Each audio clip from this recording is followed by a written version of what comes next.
Billionaire CEO marries for revenge, but one night turns his hatred into love. Hello everyone. Before we begin today's story, I have a small favor to ask. Please hit subscribe and turn on the notification bell so you never miss our channel's new videos. It is quick, free, and the best way to support us in bringing you more dramatic stories. Your support means the world to us. Where are you watching from? Drop your city or country in the comments below. Thank you very much.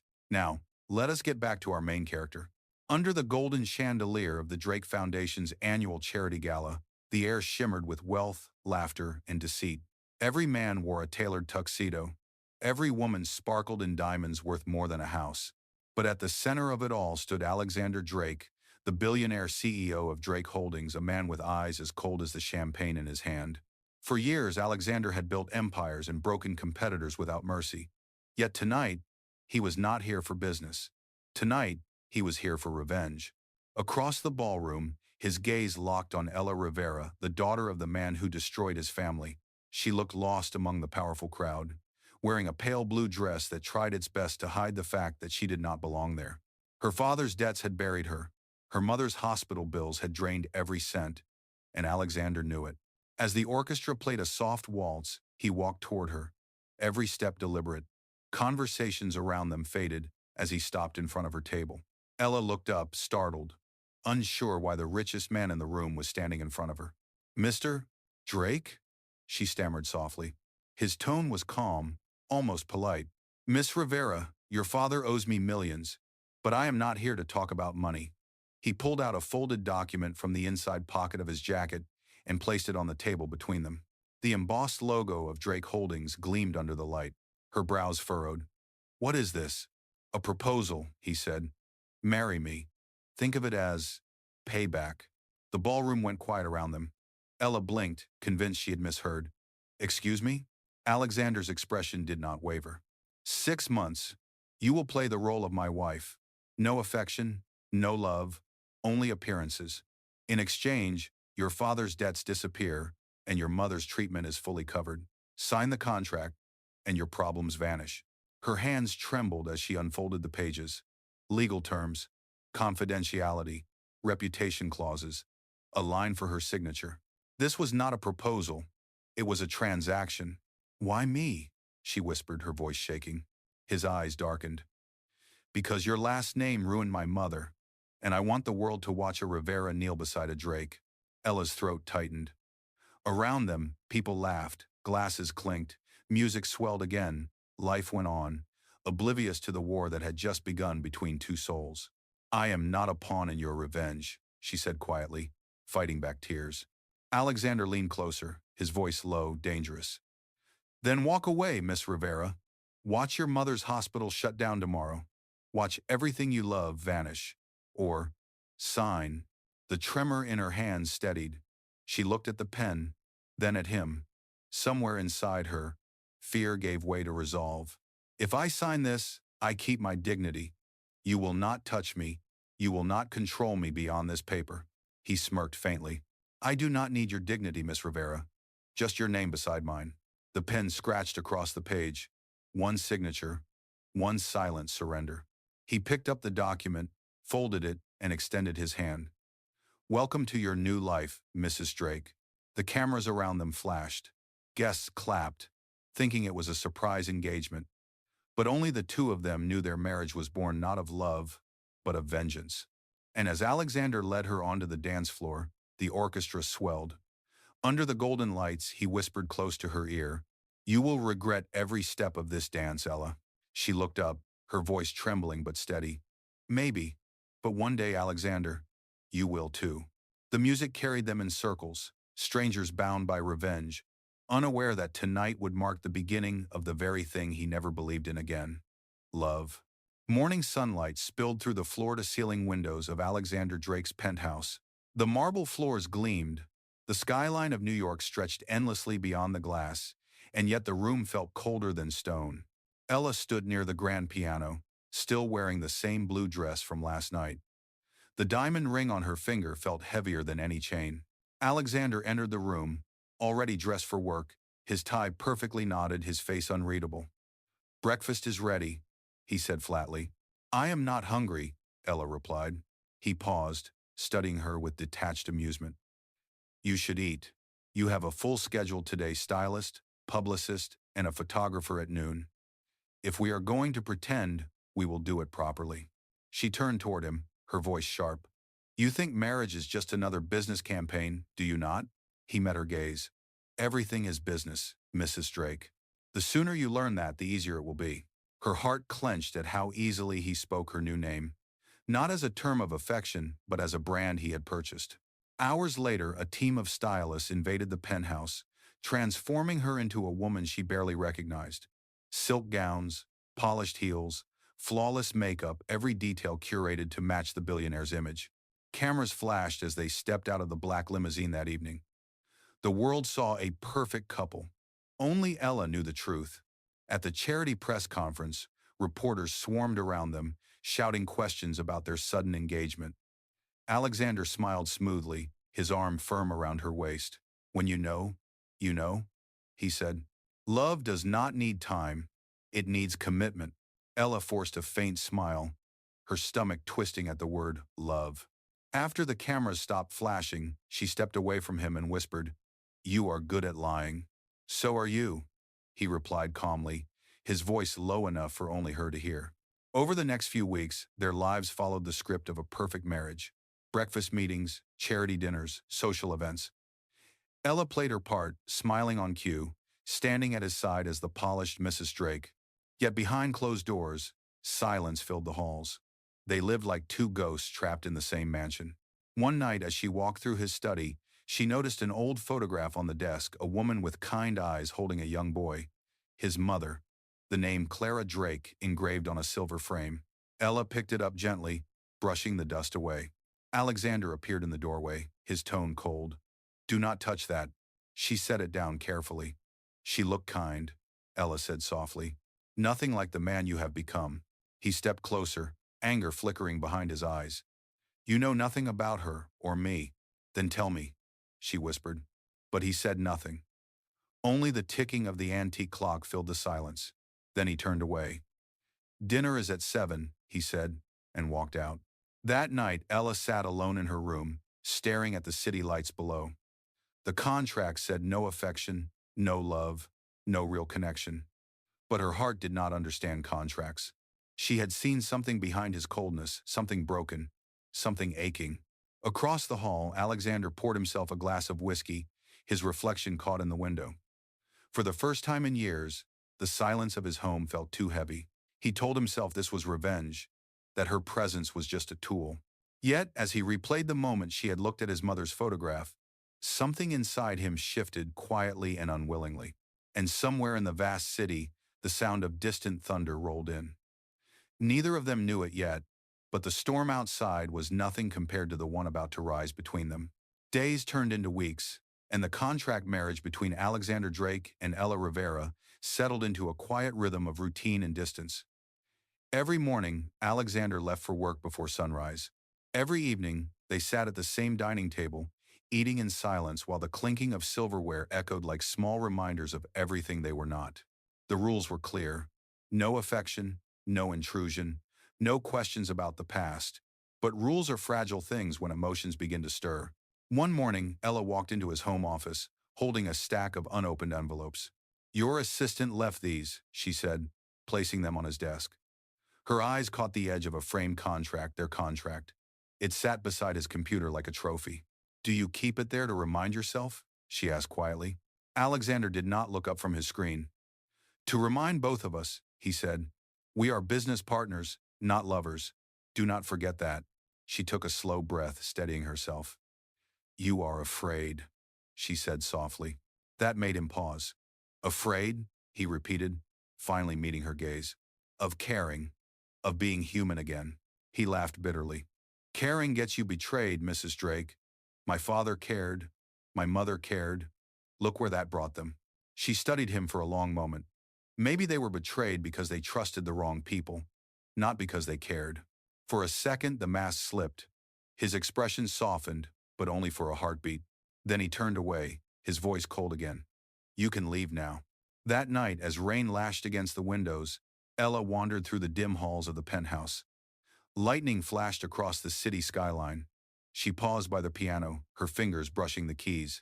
The melody that followed was hesitant, almost shy notes of loneliness echoing through marble and glass. Alexander stood unseen in the doorway, watching her. Her hair fell loose over her shoulders, her bare feet silent on the rug. For the first time, she did not look like a burden or a contract. She looked free, human, real. When she noticed him, she stopped playing. I did not know anyone was listening. He stepped forward. You play well. I used to, she said, before my father's debts took everything, including the piano. Something in his chest tightened. He wanted to say he understood loss, but the words refused to come. Instead, he poured 2 glasses of water and handed one to her. To new beginnings, he said quietly. She smiled faintly, almost surprised. I did not know you believed in those. I do not, he admitted. But maybe you do. For the first time since the contract began, their silence felt less like a wall and more like a truce. Later that week, during a charity dinner, Ella noticed Alexander watching her more than usual. When a board member made a rude comment about her background, she handled it gracefully, answering with humor and confidence that drew polite laughter from the entire table. Afterward, as they left the event, Alexander said, "You surprised me tonight." She looked at him, her eyes calm. "You keep expecting me to fail." He gave a small, reluctant smile. "And you keep proving me wrong. Geisen. Getting no pros." For the first time, she saw warmth in his expression, not arrogance, not power, but something quieter. Something almost kind. That night, Alexander lay awake, staring at the ceiling. The image of Ella laughing, her eyes shining under the chandelier, refused to leave his mind. He told himself it was nothing, a distraction, a temporary softness. But when dawn came and the first light touched the city skyline, he knew the truth he would never admit aloud somewhere along the way. The revenge that once drove him was starting to lose its fire. And in its place, something he did not understand was beginning to burn. The rain had not stopped for 2 days. The city glimmered beneath a silver haze, the streets reflecting the glow of traffic lights. In the Drake mansion, the storm outside mirrored the storm that was slowly breaking inside Alexander's chest. That evening, the power flickered once, then went out completely. Ella stood in the hallway with a candle in her hand, her hair loose, her face soft in the dim light. "I guess even billionaires cannot control the weather," she said with a small smile. Alexander appeared from his office, a flashlight in hand. "The backup generator will take a few minutes," he said.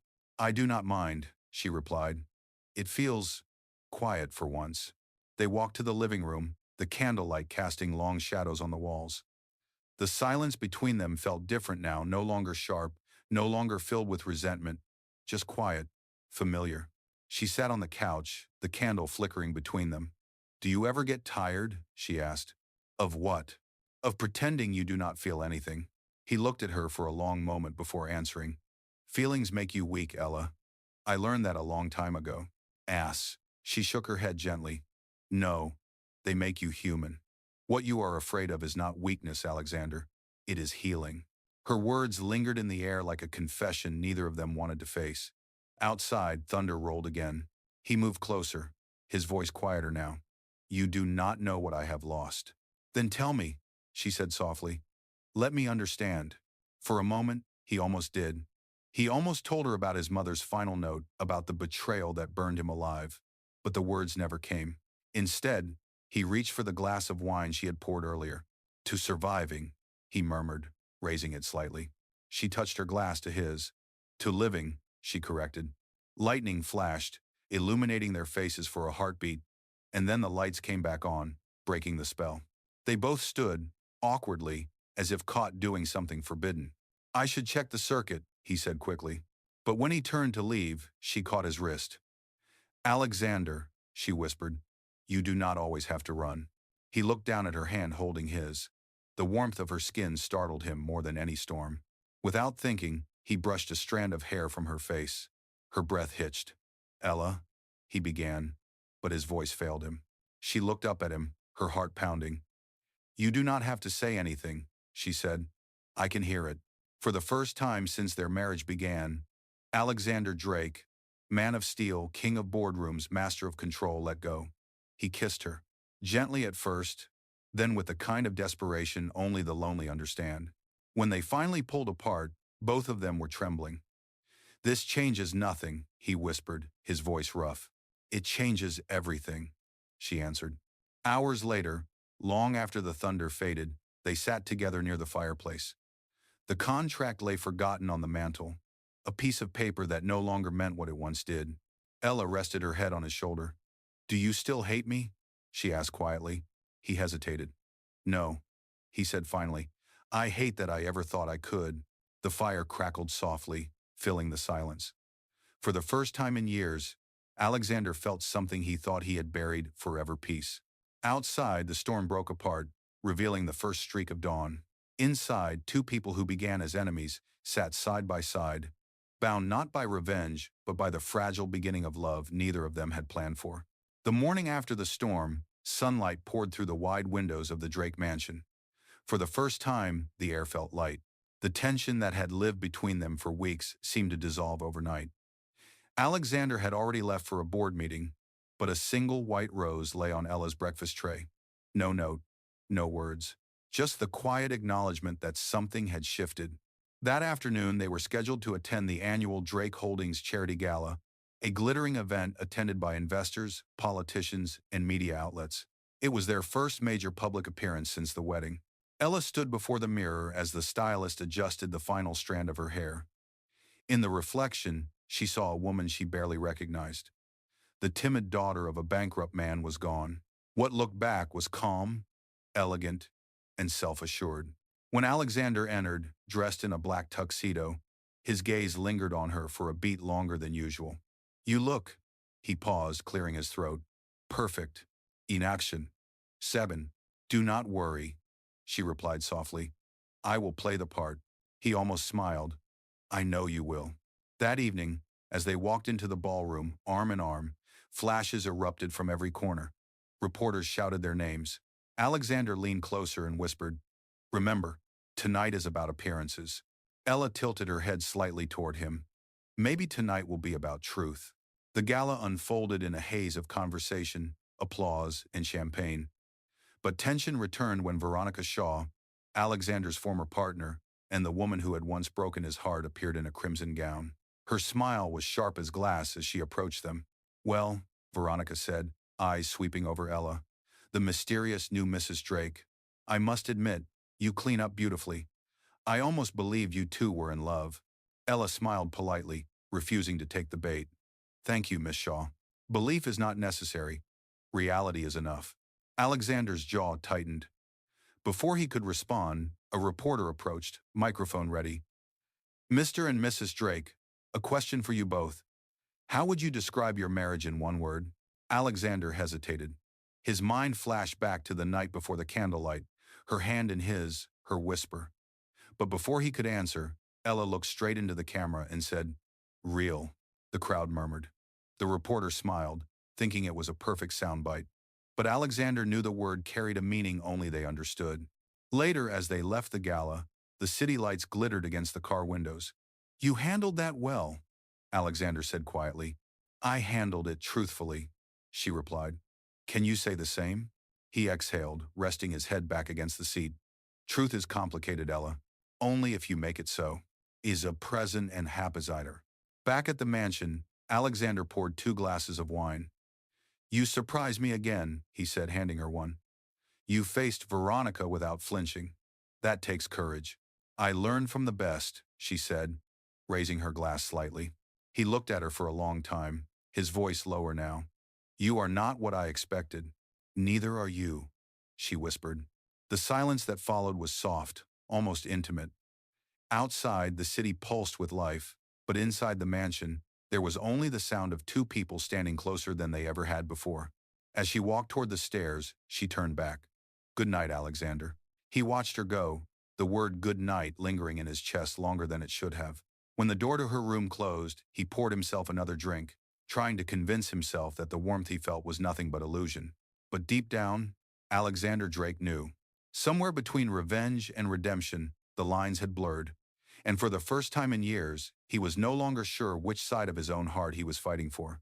2 weeks passed since the gala, Yet the echo of that single word real still followed Alexander everywhere. In the boardroom, during meetings, even in the quiet of his penthouse at night, Ella's voice played in his mind like a melody he could not silence. One evening, he came home late, rain dripping from his coat. He found Ella in the kitchen, barefoot, her hair tied loosely as she stirred soup on the stove. The scent of herbs and garlic filled the air. It was a simple image, but something about it disarmed him more than any boardroom negotiation ever could. "I did not know you could cook," he said, setting his briefcase down. She turned with a smile. "I did not know you ate anything that was not delivered in a silver tray." He chuckled quietly, surprising himself. "Touché." She handed him a bowl and sat across from him at the small counter. The first spoonful was warm, comforting. "This tastes like something real," he said without thinking.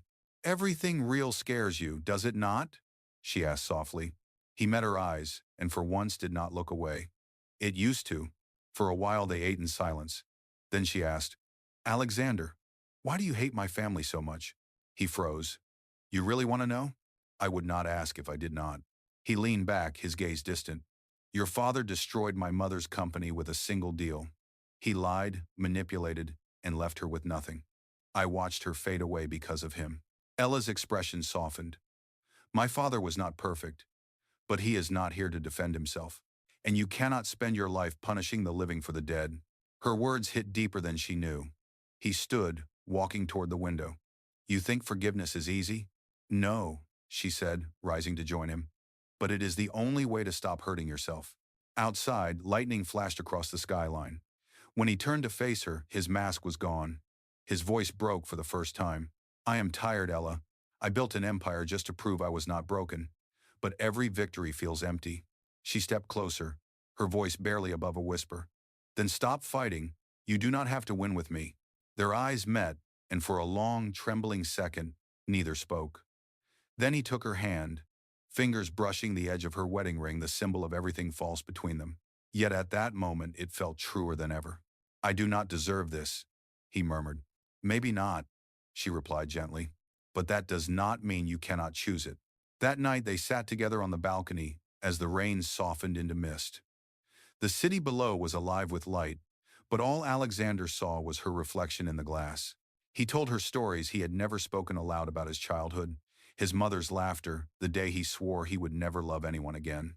Ella listened, her hand resting over his. "You already broke that promise," she said softly. He smiled faintly, the first genuine smile she had ever seen from him. "Maybe I did."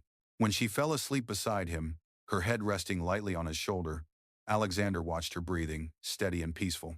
He realized that for the first time in years, he did not feel like a man seeking revenge. He felt like a man who wanted to begin again. And as dawn crept over the city, he whispered to himself, "Maybe this is what being alive feels like." Peace never lasts long in a world built on lies. 2 months after the gala, the story of Alexander and Ella's perfect marriage filled magazines and talk shows. The media called them a symbol of love and power. But inside the Drake mansion, quiet cracks began to spread beneath the surface of that perfect image. One morning, Alexander arrived at his office to find his assistant pale and trembling. "Sir, there is a problem," she said, handing him a tablet. On the screen was a breaking news headline: "The Billionaire's contract bride." Inside, the marriage of Alexander Drake and Ella Rivera. Below the headline was a photo of their marriage contract, complete with signatures and terms. Every detail was exposed: the agreement, the conditions, even the 6-month timeline. The article spread like wildfire. Alexander's jaw tightened. "Who leaked this?" "We are still investigating," the assistant said. "But the reporter claims the source was someone close to the family." He did not need to guess. In his mind, he saw Veronica Shaw's cold smile at the gala. But anger has a cruel way of blinding truth. That evening, when he returned home, his fury found the easiest target. Ella was in the garden, tending to the roses she had planted weeks ago. She looked up as he approached, his steps sharp and heavy. "Alexander, what is wrong?" He threw the printed article onto the table beside her. "You tell me." She blinked in confusion. "What is this?" "Do not play innocent," he snapped. "You had access to the documents. You were the only one who could have leaked them." Her face went pale. "You think I would humiliate myself just to hurt you?" With the sanction with sitting that way, Do not act like you care, he said coldly. Everything between us was written in that contract. Maybe you finally decided to cash it in. Tears welled in her eyes, but her voice remained steady. After everything we have shared, you still believe I am capable of that? He turned away, jaw clenched. I believe in facts, and the facts are right there. She stepped forward, her voice trembling. The only fact is that you never trusted me. Silence fell between them, heavy and painful. She reached for him, but he pulled back. Do not touch me, he said quietly. This marriage is over. The words cut deeper than he intended. Without another word, Ella walked past him, her heels clicking against the marble floor, the sound fading like the end of a heartbeat. Later that night, Alexander stood in his office, staring at the shredded remains of the printed article. His anger had begun to cool, replaced by something far worse, doubt. He opened his laptop and began searching for the article's source. Hours passed until he found a name hidden in the metadata of the leaked files. Veronica Shaw. His heart dropped. He remembered Ella's calm voice at the gala, her grace under pressure, her quiet strength. The truth hit him like a blow. He had destroyed the only person who ever looked at him without fear. Meanwhile, Ella packed her few belongings into a small suitcase. As she looked around the vast, empty room that had never felt like home, she whispered, You said I would regret this dance, Alexander, but I think you will. Outside, the rain began again, soft at first, then harder, until it drowned the city in silver. In another part of town, Veronica smiled as she watched the chaos she had created unfold on television. Let him burn, she whispered, and as lightning split the sky, Alexander Drake realized the empire he had built to protect himself was collapsing from the inside, not because of his enemies, but because of the one woman he refused to believe in. Days turned into nights, and the mansion that once felt like a fortress now felt like a tomb. Alexander Drake sat alone in his study, the city lights flickering across his face. The headlines that once praised him now called him a fraud. Investors pulled back, and whispers filled every corner of the business world. Yet none of it mattered. The only thing that haunted him was the silence where Ella used to be. He had searched for her, but she had vanished, no forwarding address, no calls, no trace. The last time he saw her was that night in the garden, her eyes shining with tears and dignity. He had broken her heart with words that could never be taken back. One evening, as he reviewed old company files, his assistant rushed in, holding a document. Sir, we found the digital trail. The leak came from an insider account, Veronica Shaw's account. Alexander froze. The room tilted slightly, the realization hitting like a blow. Are you sure? Yes, sir, we have proof. She paid the journalist directly. She wanted to destroy both your image and your marriage. He sank back into his chair, running a hand over his face. What have I done? He whispered. The next morning, Alexander arrived at the hospital where Ella's mother had been receiving treatment. The nurse at the front desk looked up. Are you family? Not by blood, he said quietly, but by choice if she will still have me. In a small room overlooking the courtyard, Ella sat by her mother's bedside, reading softly from an old book. Her mother slept peacefully, unaware of the man standing at the door. When Ella finally looked up, her breath caught. Alexander, she said, her tone wary. He stepped inside slowly, holding a manila envelope. I came to give you something. She folded her arms. What more could you possibly take from me? He placed the envelope on the table. Inside were the official documents transferring full ownership of her family home back to her name, along with a check made out to the hospital. This is yours, he said. No contracts, no conditions. She hesitated. Why? Because I was wrong, he said simply. I spent my life building walls and calling them strength. You were the only person brave enough to see through them. I accused you of betrayal when I was the one who betrayed what we had. Her eyes softened, but her voice stayed steady. What do you want from me, Alexander? It's not a Valajunan Esquire. Nothing, he said. Just a chance to make things right. The only thing I ask is that you come with me one last time. He led her outside to a car waiting at the curb. Confused but curious, she followed. The drive was silent until they reached the old art center on the edge of the city. Inside, the once empty halls were filled with soft lights and dozens of paintings, sketches of roses, city skylines, and a woman in a blue dress. Ella turned slowly, her eyes wide. What is this? He smiled faintly. A gallery, he said. Yours. Every piece was inspired by you. It is called The Art of Ella Rivera. She covered her mouth, tears welling up. You did this? I did this because you taught me that love is not about power or revenge. It is about redemption. And I want to spend the rest of my life proving that to you. Id second, absent. He took a deep breath and reached into his pocket, revealing a small velvet box. I do not have a contract this time, he said softly, opening it to reveal a simple gold ring. Just a promise. No business, no revenge. Only love if you will still have me. Tears streamed down her cheeks. For a long moment she said nothing. Then she whispered, I never wanted your empire, Alexander. I only wanted the man you tried so hard to hide. He knelt before her, his voice trembling. Then that is the man who stands before you now. The lights shimmered around them, and as she placed her hand in his, the walls that once divided them finally crumbled. For the first time, the word real meant everything. A month later, spring sunlight bathed the city in gold. The news cycle had moved on, investors had returned, and Drake Holdings stood stronger than ever, but for once, Alexander Drake did not care about numbers or power. What mattered to him was the woman walking beside him through the gates of the small garden where everything had begun to change. Ella wore a simple white dress, her hair flowing in the breeze. No diamonds, no reporters, no flashing cameras, only a few close friends. Her mother in a wheelchair near the aisle, and Alexander waiting beneath an arch of roses he had grown himself. The air smelled of lilacs and new beginnings. When the music began, she walked toward him slowly, her steps steady, her smile trembling with emotion. Alexander could barely breathe. He had faced boardroom battles, survived hostile takeovers, and stared down billion-dollar risks, yet standing before her now was the only moment that ever truly frightened him, because this was real. When she reached him, he took her hands in his. You once said love makes people human, he began. You were right. For so long, I believed that strength meant never needing anyone. But the truth is, I was only strong when you believed in me. You gave me back my heart. Tears glimmered in Ella's eyes. And you gave me back my hope. You taught me that forgiveness is not weakness, it is courage. The minister smiled gently.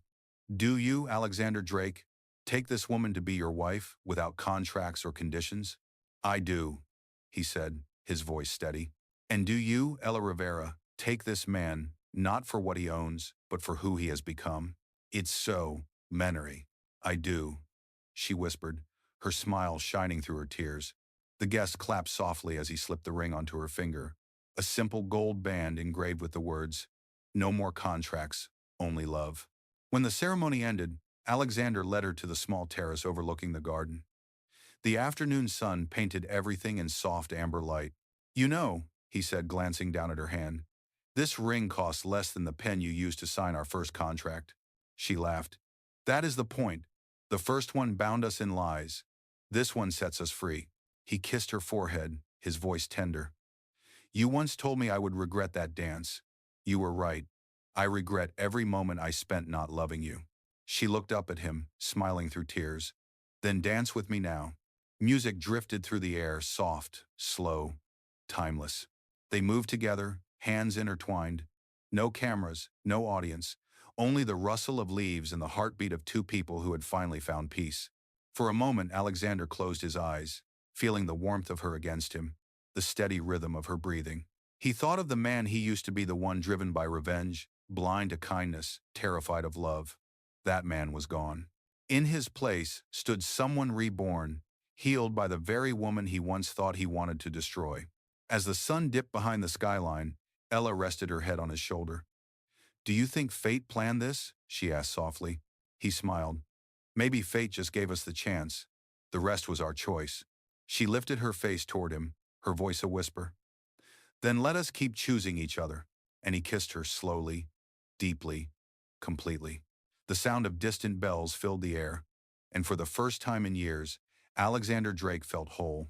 Love had not erased his scars. It had turned them into something stronger, proof that even the coldest heart can be rewritten, one act of faith at a time. As they stood beneath the golden sky, their hands still entwined, he whispered the final words of their story. This time, forever means forever.